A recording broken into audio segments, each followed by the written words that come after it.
Hello guys, welcome to my channel. Episode की शुरुआत पार्थ से होती। वो हॉल में इंदु के सुझाव के बारे में सोचता है कि उन्होंने इप्शिता को सब कुछ बता देना चाहिए। फिर टेनी हॉल में आती है और फिर खंबे के पीछे छिप जाती है। पार्थ पूछता है कि वहाँ पे कौन है। टेनी बाहर आती है और कहती है कि वो गहरी नींद में थी।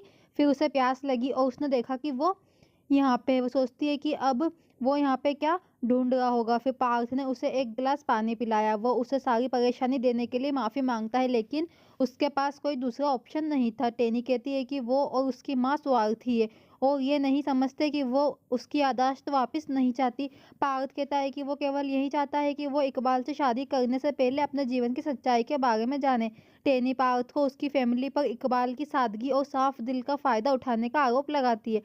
पार्थ बोलता है कि वो कभी भी उनके लिए परेशानी नहीं चाहता है और इससे कोई फर्क नहीं पड़ता कि वो क्या सोचते हैं या चाहते हैं। टेनी कहती है कि उनके व्याख्यान काम नहीं करेंगे, वो कल ही शादी कर रही है। पार्थ ने एक सवाल की इजाजत मांगी, फिर अगर उसकी याद लौट आएगी तो क्या वो इकबाल के साथ चली जाएगी। वो सवाल पूछने पर फिर पछताता है और सोचता है कि उसे कैसा लगेगा कि वो उससे और इस फैमिली से कितना प्यार करती है। उसके जाने के बाद टेनी रोती है और असहाय महसूस करती है। जब वो अकेली थी तो इकबाल और उसकी अम्मी ने उसकी मदद की। अब वो अपने स्वार्थ के कारण उन्हें नहीं छोड़ सकती और ना ही उन्हें चोट पहुंचा सकती। अगली सुबह इकबाल पार्थ को सोफे पर सोता हुआ देखता है और पूछता है कि मामला क्या है। पार्थ एक बार में उठता है और कहता है कि उसे कभी पता नहीं चला कि वो कब सो गया। इकबाल कहता है कि वो जानता है कि उसकी बेटी गुस्से में है और उसने उसके लिए अपना दरवाजा बंद कर दिया है। वो अच्छी तरह सो नहीं पाया। वो इप्शिता के गुस्से का कारण पूछता है, लेकिन पार्थ उसे फिर बताने के लिए रेडी नहीं रहता है। इंदु वहां पे आती है और कहती है कि पार्थ उन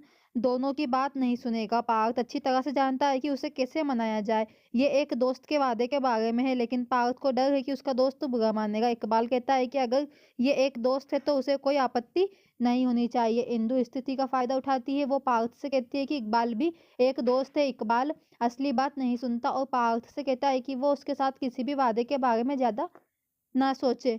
फिर इकबाल के जाने के बाद इंदु पार्थ से इप्शिता के पास जाने और उसे टेनी के बारे में बताने की जिद करती है। इप्शिता टेनी के कमरे में आती है और स्पष्ट करती है कि उसे अपनी माँ की जगह कभी नहीं मिलेगी। टेनी चुप रहती है और बच्ची इप्शिता के बारे में सोचती है। इप्शिता कहती है कि टेनी को कभी नहीं सोचना चाहिए कि वो उसकी माँ हो सकती है। टेनी सोचती है कि उसे इप्शिता को अपने रिश्ते के बारे में सच्चाई कैसे बतानी चाहिए। इप्शिता कहती है कि उसने अपने पापा से कहा कि उसे या टेनी में से किसी एक को चुनना होगा। फिर टेनी शोरवर के साथ अपने वादों को याद करती जबकि वो बीमार थी। फिर फैमिली द्वारा साझा किए गए सभी अच्छे समय के बारे में सोचती है। मोहिनी वो बात सुन लेती है और सोचती है कि इप्शिता के जवाब में टेनी कुछ भी क्यों नहीं बोली। टेनी वहां मोहिनी को देखती है और इप्शिता को जवाब देने के लिए फिर खड़ी होती है और उसे अपने पापा में कोई दिलचस्पी नहीं है। वो पहले से ही इकबाल से शादी कर रही है। इप्शिता पार्थ का पक्ष लेती है।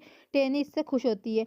फिर टेनी इप्शिता को बिगड़ेल बच्चा होने के लिए डांटती है। मोहिनी एक छोटी बच्ची के साथ ऐसा व्यवहार करने के लिए टेनी को डांटती है और इप्शिता को ले जाती है। टेनी चुपचाप इप्शिता से माफी मांगती है। अम्मी और इंदु व्यवस्था करते हैं। अम्मी घर में घोर सन्नाटे की शिकायत कर दिल्ली में आज उनके घर में बहुत रौनक होती। इंदु ने उन्हें हुई सारी परेशानी के लिए माफी मांगी। अम्मी कहती है कि अगर ये पार्थ की शादी होती तो इंदु से बेहतर व्यवस्था की होती। इंदु कहती है कि अगर पार्थ की शादी होती तो वो इतना जल्दी नहीं करती। टेनी कुछ ढूंढते हुए नीचे आती है। अम्मी पूछती है कि वो क्या चाहती है। टेनी जवाब देती है कि वो शांति चाहती है जो उसे इस घर में नहीं मिल पाई। वो यहाँ से दूर जाना चाहती है। फिर वो हेयर ड्रायर का पूछती है। फिर इंदु लेने जाती है, लेकिन पार्थ लेकर आ जाता है। टेनी पार्थ को फिर पलट कर देखती है और उसके बाल फिर उसकी शर्ट के बटन में फंस जाते हैं। वो दोनों फिर एक दूसरे को देखते हैं। टेनी अपने बालों को हटाने की कोशिश करती है और असहज महसूस करती है और ये कहते हुए कि घर में हर कोई हमेशा उसका पीछा करता है। फिर इकबाल टेनी की मदद करने के लिए आता है और वादा करता है कि जब तक वो यहाँ पे है वो उसे कभी भी